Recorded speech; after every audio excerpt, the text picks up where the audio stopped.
আমি আপনাদের সাথে একটা জিনিস শেয়ার করতে চলেছি।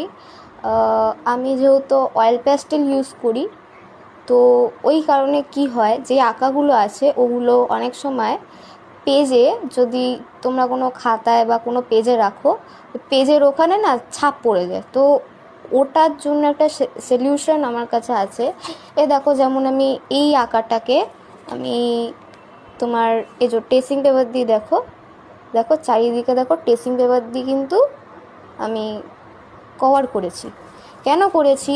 এই যে অয়েল প্যাস্টেলগুলো হয়, তোমরা যতই ব্লেন্ড করলেও কিন্তু ওই তোমার কি হয়, ওই অয়েল প্যাস্টেলের যে ইয়েটা তেল তেলে ভাবটা থেকে যায় রঙের। এবার ওটা কি করে, তোমার এই খাতায় বা কোনো পেজে যদি তোমরা রাখো, ওখানে লেগে যেতে পারে।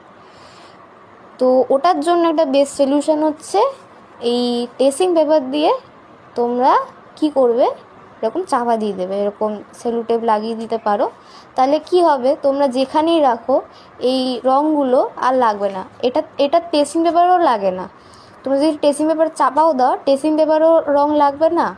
প্লাস দেখো আমি এটাতেও করেছি, এটাতেও দেখো আমি ট্রেসিং পেপার দিয়ে দেখো চাপা দিয়েছি চারিদিকে, যাতে রঙ ফং যাতে না লাগে।